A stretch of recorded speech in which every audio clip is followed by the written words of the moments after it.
Bapak, Ibu, dan saudara-saudari yang terkasih dalam Kristus, salve dalam salam sehat bagi kita semua. Hari ini kita bertemu dalam Renungan Harian Katolik hari Selasa 28 Mei 2024. Injil bagi kita diambil dari Injil Markus bab 10 ayat 28 sampai 31. Bapak, Ibu, dan saudara-saudara yang terkasih, saya mempunyai seorang anak laki-laki yang baru berusia 6 tahun kurang. Setiap orang bertanya kepadanya, "Kalau kamu nanti besar mau jadi apa?" Dia tidak berpikir panjang, selalu menjawab dengan jawaban yang sama. Kapanpun dan siapapun yang bertanya, dia akan selalu menjawab, akan menjadi romo atau pastor atau pater. Jawaban anak saya ini mengundang pertanyaan bagi orang-orang yang bertanya kepadanya. Dan mereka selalu bertanya kepada saya, mengapa saya membiarkan anak saya bercita-cita menjadi romo. Pertanyaan ini tentu punya latar belakang. Sebab saya adalah seorang yang bersuku Batak. Sedangkan anak laki-laki saya hanya satu. Dalam adat Batak, kelanjutan keturunan adalah suatu hal yang sangat penting.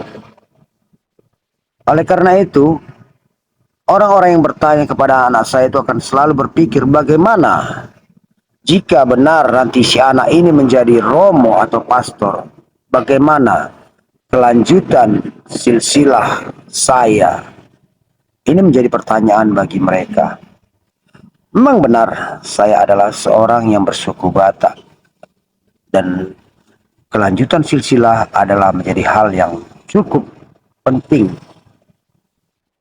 Tapi di samping saya seorang yang bersuku Batak, saya juga seorang Katolik. Seorang yang mengimani Kristus.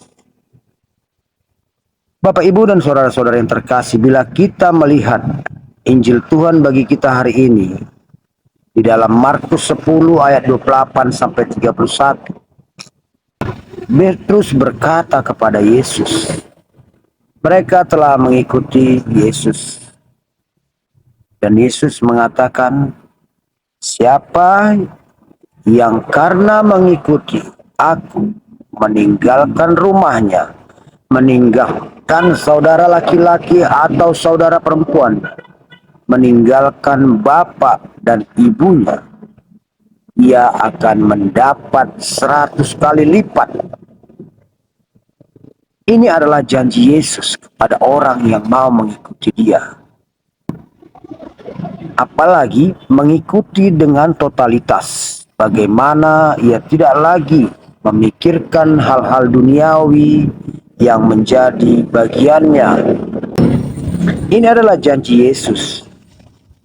Sedangkan dalam janji silsilah, hanya ada kemungkinan untuk mendapat keturunan.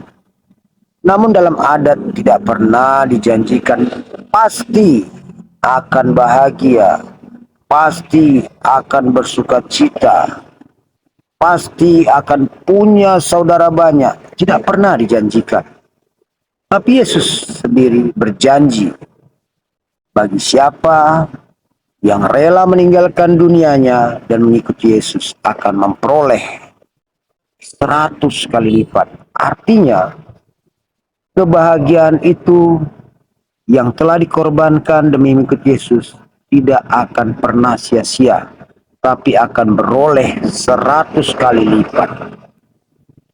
Nah, Bapak, Ibu, dan saudara-saudara yang terkasih, hal-hal seperti ini mungkin juga pernah kita alami.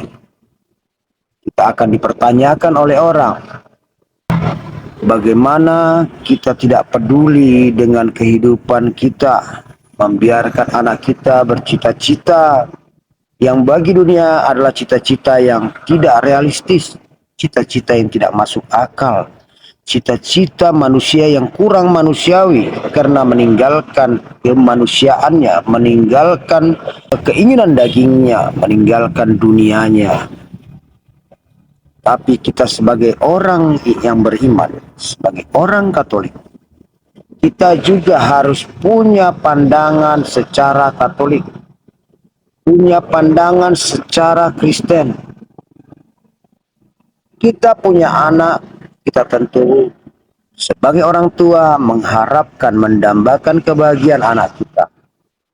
Kita tahu mengikut Yesus adalah jalan menuju kebahagiaan. Sangat ironis kalau kita menghalang-halangi. Sangat tidak pantas bila kita tahu bahwa ia menjalani jalan yang benar lalu kita halangi. Bila anak kita mencari kebahagiaan yang abadi, kita halangi. Tentu kita adalah orang tua yang tidak memiliki kasih yang sesungguhnya, cinta yang sesungguhnya kepada anak-anak kita. Bapak, Ibu, dan saudara-saudara yang terkasih, cita-cita itu adalah cita-cita yang mulia. Namun kita harus tetap berprinsip. Kita tetap harus ingat bahwa itu baru sebatas cita-cita. Tuhan yang akan menentukan. Banyak yang dipanggil, tidak semua terpilih. Namun saat dia punya niat, kita sebagai orang Katolik, sebagai orang tua, pantaslah untuk mendukungnya. Pantaslah untuk memberi semangat. Namun jangan paksakan bila kelak dia berubah cita-citanya. Sebab kita harus ingat, rencana kita bukan rencana Allah. Rencana Allah bukan rencana kita. Kita berusaha, tetap Allah yang menentukannya. Namun jangan menjadi batu sandungan bagi anak-anak kita yang ingin mengikuti Yesus.